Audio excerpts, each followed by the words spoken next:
Great news, America. Soon you'll have an entirely new way to overindulge. I went to Australia where they've got a head start. Take a look. Smoking, drugs, fast food, social media. At least two of these things are menaces to society. But now, America is facing something that could have an even bigger impact. Legal, nationwide sports gambling. The Supreme Court will allow states to legalize sports betting. Soon you, the reasonable sports viewer, will be able to bet on any event from the comfort of your own home. But how do we strike a balance between a friendly wager and draining your kid's college fund? Luckily, a continent full of ex-cons is already running the experiment for us. Australia. The government completely legalised sports betting back in the 80s. So I sat down with gambling addiction expert Dr. Sally Gainsbury to hear how Aussies have handled it. And of course, as a good Australian, even she likes to get in on the heat. Do you gamble? Sometimes. Yeah, what do you like? What do you bet on? My family actually has a history of horse race ownership. Oh, really? I like the blackjack. If people around me aren't playing their cards properly, I get angry. Yeah, that's one of the signs of problem gambling. You don't know me. Why is gambling addictive? Gambling is based on a random reinforcement schedule, which means you never know when you are going to win. That's the excitement, the thrill, the risk, the chase.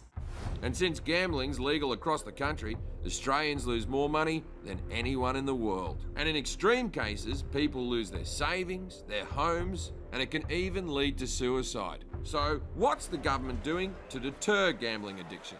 I see a little tiny card that says, do you have issues with gambling?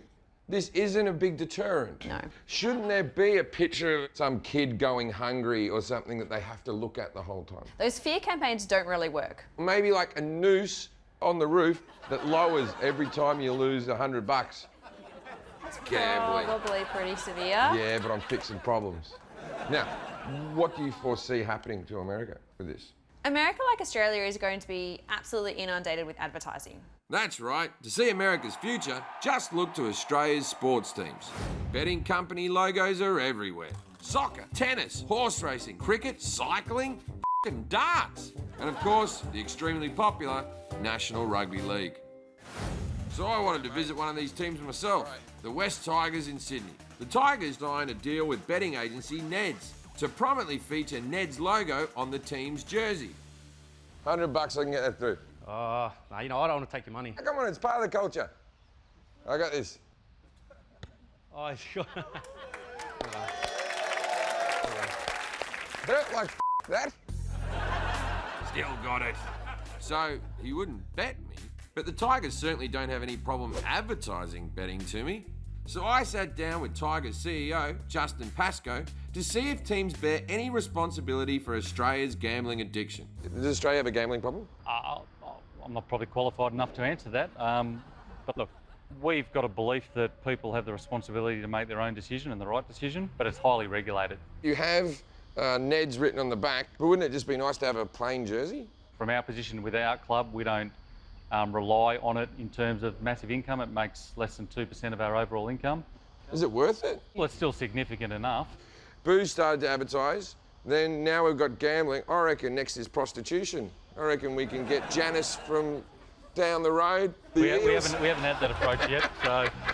Companies advertise like this because it works. And Americans better get ready to open their wallets because Australians spend a crazy amount per person on gambling. $1,300 and something per person. Per person, every year. So where do you think America will come? America's sitting around 700. So that will ramp up with the accessibility That'll of app. ramp up with the app. Yeah. That's right, America. Once you have a gambling app in your pocket, you'll be #1. And corporations are already chomping at the bit.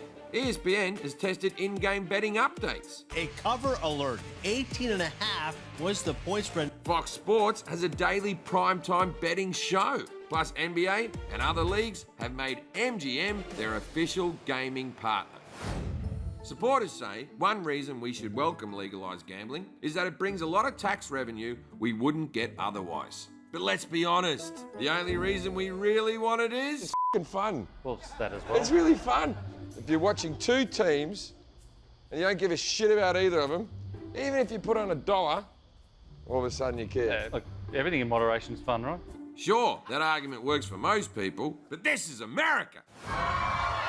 We invented Black Friday, buffets, and binge watching. You think we're really going to gamble in moderation? Which is why the US needs to start putting regulations and treatment programs in place now. Get out in front of it.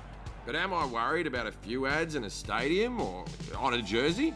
I mean, I grew up in the 80s, surrounded by gambling and cigarette logos, and it didn't seem to affect me at all. Because when I was a kid, I used to watch rugby league, and the rugby league was then called the Winfield Cup. That tobacco association with sports is what led to that being banned. So there was research that showed that after things like the Winfield Cup, kids could tell you all the different cigarette brands.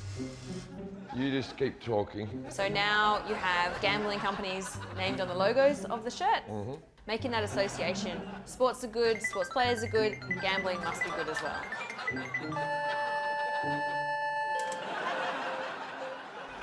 Someone give me a cigarette? See? Didn't affect me at all.